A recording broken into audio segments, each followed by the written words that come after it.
I love my family. I want you to hear that first, because what I am about to say will sound hard.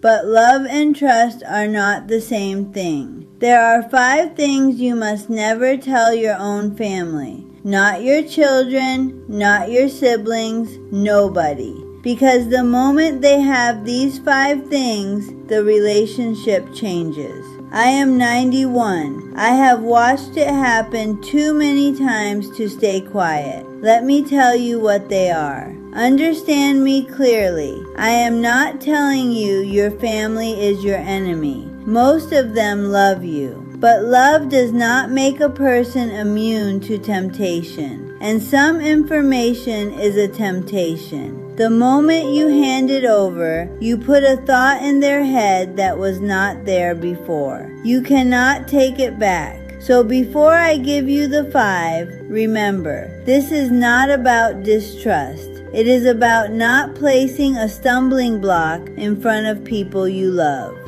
The first thing, never tell your family exactly how much money you have, not the real number. The moment your children know precisely what is in your accounts, something shifts that you cannot undo. Suddenly there are opinions about how you spend it. Suddenly somebody just needs a little help, and they know to the dollar what you can spare. Money you have not even spent yet starts getting counted by other people. I watched my own sister Ruth make this mistake. She told her 3 children exactly what she had saved. 40-some years of careful living. And within a year, those children had turned into a committee, meeting about her money, deciding what she should do with it, treating her savings like it already belonged to them. She had not died. She was sitting right there, and they were dividing her up at the dinner table.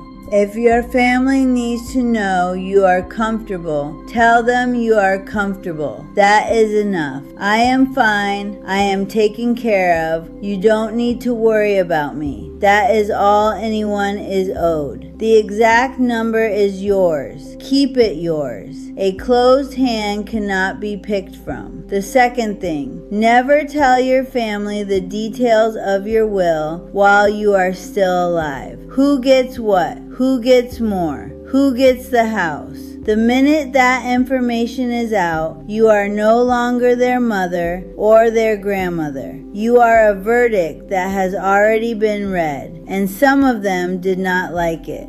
I have seen brothers and sisters who loved each other their whole lives stop speaking. Not after the parent died, but the moment they found out who was getting the house. The knowledge poisoned them while their mother was still alive to watch it happen. She spent her last years refereeing a fight she started by telling them too much. If you have decided how to divide things, that is your business. Let them find out when it is no longer something they can argue with you about. Spare yourself those years. The third thing, never tell your family every single one of your health problems. Some, yes, the ones that matter, the ones someone needs to know for an emergency, of course, but not the full list. Not every ache, every diagnosis, everything the doctor said might happen someday.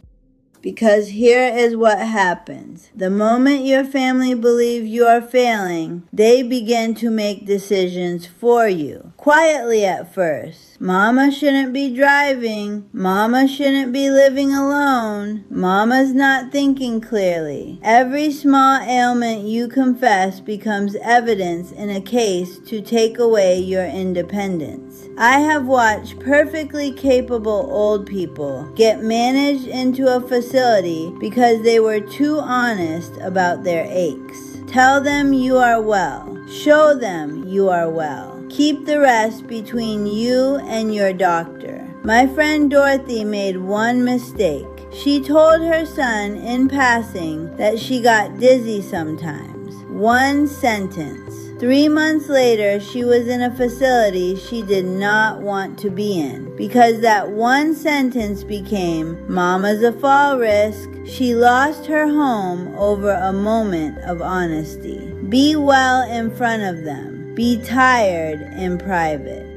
The fourth thing, never hand your family your old secrets and regrets. The things you are ashamed of, the mistakes from 50 years ago, the affair, the failure, the thing you did that you have never forgiven yourself for. I know the temptation. When you get old, you want to unburden yourself. You want someone to know the real you before you go. But understand, when you hand a grown child your deepest shame, you are not always giving them a gift. Sometimes you are giving them a weapon. And in the heat of some future argument, when they are angry and reaching for the thing that will hurt you most, that secret you confided will come flying back across the room. I have seen it happen, a mother's worst moment thrown in her face by her own child. If you need to unburden your soul, tell a pastor, tell a counselor, tell God. Tell an old friend your own age who will carry it to their own grave. But be very careful about handing your private shame to people who will still be living their lives in your family for decades after you are gone. Some things are better made peace with quietly than confessed loudly.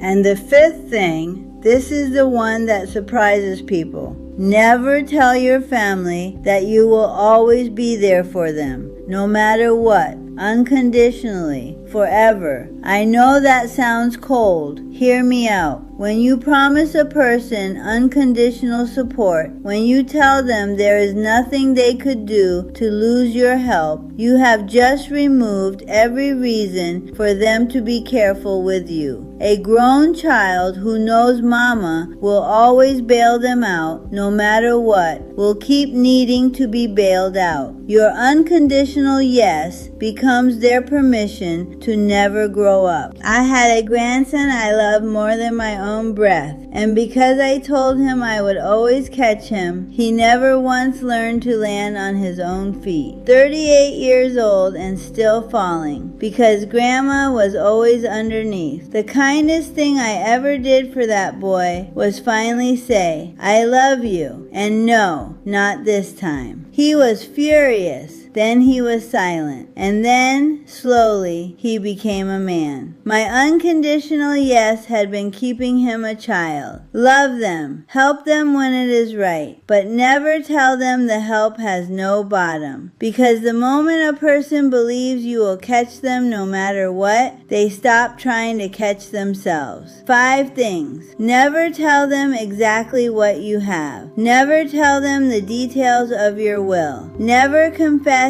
every health problem. Never hand them your deepest shame. And never promise them help without a bottom. Keep these 5 things and you protect not only yourself, you protect the relationship itself from temptations that would damage it. Now I know how this sounds. It sounds like I am telling you not to trust the people you love. I am not. I am telling you that some things are simply yours to carry. Your money, your final wishes, your private health, your old wounds, and the limits of your own giving. Holding those things back is not coldness, it is wisdom. It is how an old person stays the one in charge of their own life instead of becoming a problem that everyone else manages. Keep your center, keep your privacy, keep your dignity. They are the last things they can take from you, so do not hand them over. I grew up in Alabama, where we learned young that a person who shows everybody everything ends up with nothing of their own. You keep some things back, not out of fear, out of self-respect. That is how you stay whole all the way to the end. Love your family with your whole heart. Just don't hand them the keys to everything. Some doors are yours to keep.